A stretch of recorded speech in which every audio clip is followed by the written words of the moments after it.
Saya mau angkat cerita yang cukup terkenal mengenai Cakupala. Cakupala itu adalah bante yang saat menjadi arahat, persis detik menjadi arahat, detik itu juga buta. Ya, saya rasa banyak yang pernah dengar karena ini Dhammapada cukup terkenal. Jadi bante Cakupala ini sebenarnya kakak beradik. Dia itu kakak yang besar. Dia punya adik cowok ya, sama-sama cowok. Nah, dia akhirnya pergi sama adiknya ketemu Buddha dabarkan Dhamma, dia tersentuh, adiknya nggak tersentuh, gitu. Karena kenapa? Kualitas orang beda-beda. Misalnya kembaran pun, itu kualitas batin berbeda. Nggak semua orang kembar punya batin yang sama. Fisiknya mungkin mirip, tapi batinnya belum tentu.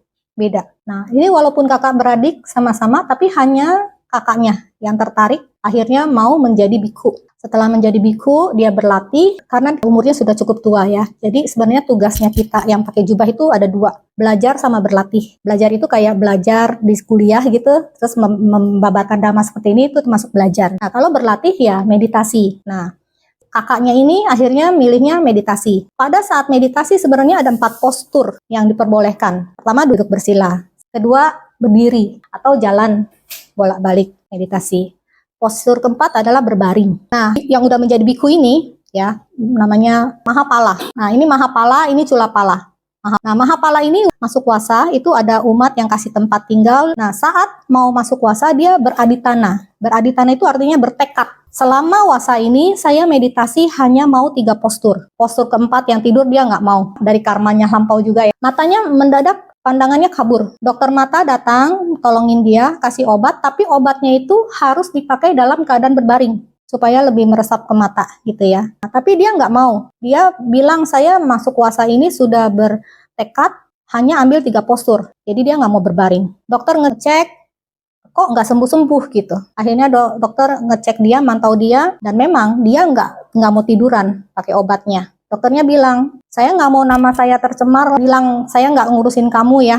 Ya saya lepas tangan lah gitu. Nah, udah akhirnya dia pikir ya nggak apa-apa lah. Dokternya lepas tangan tuh juga nggak ngapa-ngapain juga kan. Dia tetap berlatih, terus dia berlatih, dia mikir saat itu, saya mau mempertahankan mata saya dengan obat ini, karena dia yakin sebenarnya obat ini juga bisa menyembuhkan. Atau saya mau berpegangan prinsip saya, memegang keyakinan saya, aditana saya, hanya menjalani meditasi 3 postur. Akhirnya dalam keadaan perang batin itu, dia tetap memilih menjalankan aditana dia yang telah dilakukan di awal wasa. Nah, setelah itu dia meditasi terus. Karena meditasi terus, bisa mencapai arahat pada detik itu juga matanya buta. Nah, udah pagi-pagi ketemu kan biku yang lain, diajak Pindapata, nggak bisa, dia buta. Akhirnya biku-biku lain yang bagiin loh hasil Pindapata, kan kita bisa bagi-bagi ya Pindapata kita. Akhirnya juga umat juga tetap sokong dia, umat yang datang, jadi dia nggak perlu keliling. Singkat cerita, akhirnya masa wasa habis. Biku-biku ini mau berkunjung ke Buddha. Nah, dia itu takut merepotkan kan di perjalanan ya. Namanya orang buta kan kayaknya nanti ganggu yang lain gitu. Nah, akhirnya dia nggak mau ikut. Dia bilang, saya tunggu di sini aja deh. Kamu tolong waktu ke tempat Buddha kan ngelewatin rumah saya. Tolong bilangin adik saya deh. Kan adiknya nggak jadi biku kan. Adiknya rumah tangga dan punya anak. Nah, setelah dikasih tahu, diceritain, adiknya ini kirim anaknya. Jadi keponakannya dia kan, maksudnya jemput supaya dia bisa pergi ke tempat Buddha gitu. Nah, udah singkat cerita, ketemu keponakannya ajak dia loh, jalan kayak adat kayu lah gitu, pokoknya dituntun atau apa gitu ya, jalan. Tadi walaupun adiknya nggak mau jadi biku, anaknya mau tuh jadi samanera. Samanera kan menjalankan juga 10 sila ya. Nah, saat waktu jemput pamannya ini, di tengah jalan dengar ada suara wanita bernyanyi. Nah, si Samanera ini tergoda gitu, bilangin, paman tunggu sini ya, saya mau ngecek dulu. Nah, Samaneranya pergi. Suara nyanyian ceweknya hilang, pamannya bingung. Kok Samanera pergi, suaranya hilang? Ada apa? Akhirnya Samaneranya datang. Ditanya sama pamannya, kamu ada melakukan pelanggaran sila nggak? Pelanggaran sila keberapa? 3.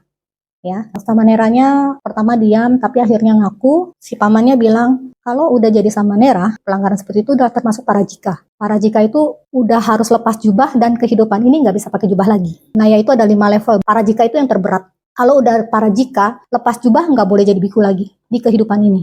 Tapi kalau nggak parajita, sangga disesa, segala macam, itu bisa pakai jubah lagi dengan beberapa hal prosedur yang harus dilakukan oleh para biku. Nah, akhirnya Samaneranya udah lepas jubah pun dia nggak mau ngikutin sama Nera ini. Kamu udah bukan orang yang baik, saya nggak mau ikut orang yang nggak baik gitu. Jadi dia dibiarin di hutan sendirian. Karena keponakannya juga udah nggak berhasil membujuk, pergi. Nah, habis gitu karena dia punya aditana kuat, dewa itu suka orang yang mempunyai moralitas yang baik. Nah, diceritakan bahwa Dewa Saka itu akhirnya datang, menjelma menjadi pedagang. Akhirnya dia mau dituntun sama jelmaannya Saka ini ketemu Buddha. Nah, di situ dia melakukan meditasi jalan. Pada meditasi jalan kan karena udah buta dan itu sudah musim hujan, banyak serangga yang terinjak, mati. Nah, biku lain nyalahkan dia. Mereka melapor ke Buddha, Buddha bilang, oh enggak, ini enggak bunuh gitu. Kenapa enggak bunuh? Karena pembunuhan itu harus memenuhi 5 faktor. Kalau 5 faktor ini, salah satu faktor tidak terpenuhi, itu kita tidak bisa bilang membunuh. Misalnya, kita jalan, terus keinjaklah siput. Jangan timbul menyesal, kita lihat dulu. Dari 5 faktor ini terpenuhi enggak? Pertama, kita tahu nggak ada makhluk hidup. Kalau kita tahu makhluk hidup ini terpenuhi. Kalau kita nggak tahu makhluk hidup, kita tidak terpenuhi. Terus makhluk itu memang masih hidup. Terus kita ada niat untuk supaya kehidupan makhluk itu berakhir. Ada nggak niat?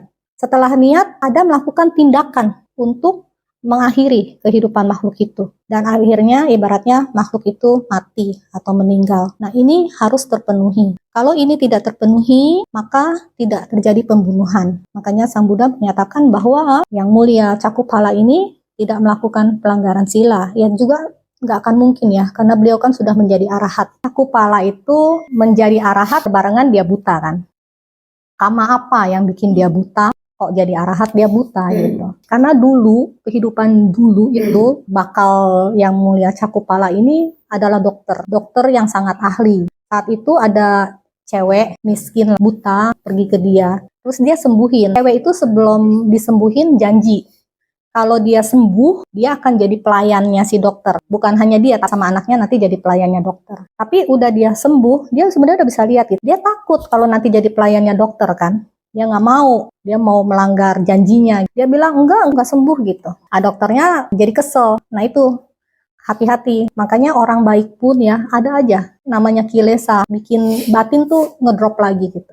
Akhirnya dia tetesis obat yang akhirnya bikin buta total. Nah itu akibat dia akhirnya jadi buta gitu. Pesan yang ingin saya sampaikan adalah sehari-hari kita jadi orang baik ya. Tapi kadang-kadang kilesa itu memotong, bikin kita ada sesuatu yang jahat yang kita lakukan gitu. Itu hati-hati. Makanya kenapa pentingnya ngambil sila biar bisa ngerem. Kilesa itu kayak butain mata kita. Kita udah nggak ingat, udah melakukan kesalahan aja. Kayak tadi kan dokternya setelah melakukan kesalahan, penyesalan kan datangnya belakangan ya. Jadi dia nyesal. Tapi buah kamanya tetap berbuah saat dia sampai jadi arahat. Menjadi arahat itu udah tidak melakukan kama buruk, tidak melakukan kama baik, fungsinya cuma sebagai fungsionalnya saja, menjalankan kehidupan itu ya. Hanya karena untuk kebahagiaan semua makhluk, mereka mengajarkan dhamma, tetap ada di sini. Karena biar bagaimanapun, bagi orang yang sudah mencapai tingkat-tingkat tinggi, itu kalau kita berdana ke mereka itu, nilai dananya itu jauh lebih besar. Ibaratnya kita nanam bibit itu, tanahnya lebih subur. Karena kalau kita baca di Sutta kan ada 14 macam makhluk ya. Misalkan kita dana ke hewan, memang ada hasilnya. Tapi kita misalkan dana ke pengemis yang tidak bermoral, lebih tinggi daripada kita dana ke hewan. Terus kita berdana kepada orang yang bermoral, lebih tinggi lagi daripada hanya kepada pengemis gitu ya. Apalagi kepada arahat, itu kan buahnya sangat-sangat besar. Makanya kenapa para arahat yang masih mempunyai kama baik, bisa bertahan hidup sebagai biku, mereka akan hidup untuk kebahagiaan banyak makhluk. Yang penting adalah jaga sila. Tapi jaga silanya itu jangan menjadi beban. Karena ada beberapa umat dalam menjaga sila itu kayak stres gitu. Tapi yang penting kita jalani kehidupan itu dengan cetana, kehendak, niat yang dalam pikiran itu baik aja. Jadi umat Buddha, ngambil Pancasila jangan takut, ambil. Itu latihan kita. Kalau nggak bisa, nggak apa-apa. Maafkan diri sendiri. Besok harus berusaha lebih baik lagi. Gagal lagi, nggak apa-apa. Maafkan diri sendiri. Besok lebih baik lagi. Itu cara berlatihnya ya. Ya, demikian mungkin hari ini.